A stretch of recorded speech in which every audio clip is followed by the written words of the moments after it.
ahli-ahli baik di Amerika maupun di mana saja, termasuk di Indonesia sebenarnya banyak.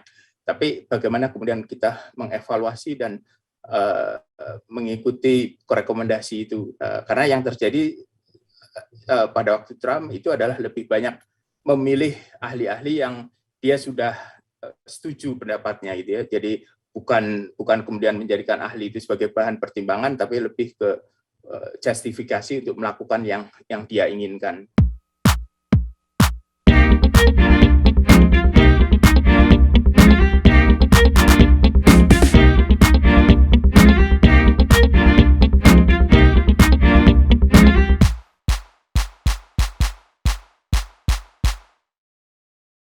Jadi ada beberapa support ekonomi itu, dan tentu saja sekali lagi ini diperlukan karena kalau kita mau menggalakkan protokol kesehatan atau PPKM dan sebagainya, itu yang terkena dampaknya perlu disupport, karena kalau tidak ya tidak akan berjalan efektif berbagai policy tadi. Kemudian yang mencolok juga sebenarnya masalah perbandingan kompetensi antara dua pemimpin ini, dari mana mereka mengambil data, kemudian dari siapa mereka mendengar nasihat, itu juga penting. Jadi siapa ahli-ahli kesehatan, ahli-ahli ekonomi yang mereka dengarkan, karena sebenarnya ahli-ahli baik di Amerika maupun di mana saja, termasuk di Indonesia sebenarnya banyak.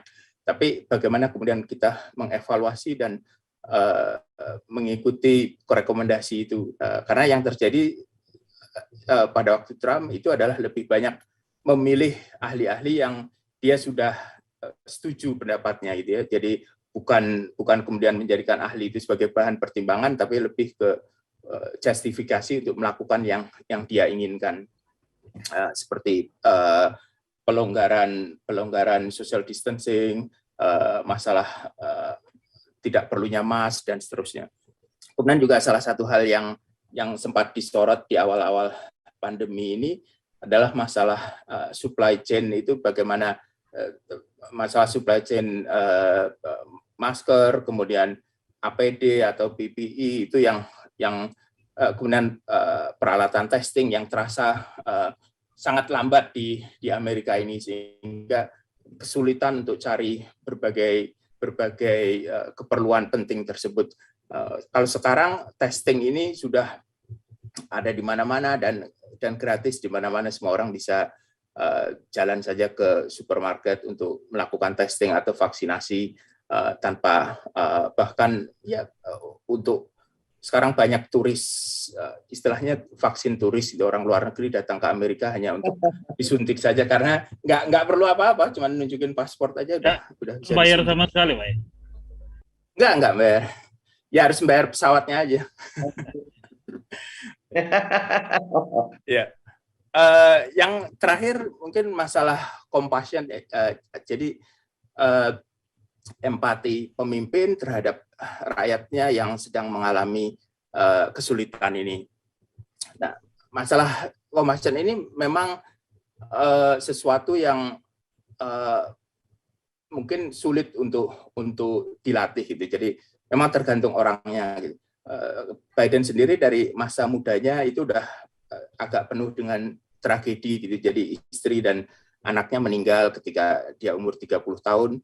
Kemudian ada satu lagi yang meninggal karena kanker sekitar mungkin 5 tahun yang lalu gitu. Jadi ini menyebabkan ya dia lebih bisa berempati terhadap penderitaan orang gitu ya. Sementara kalau ya Trump sendiri memang sifatnya lebih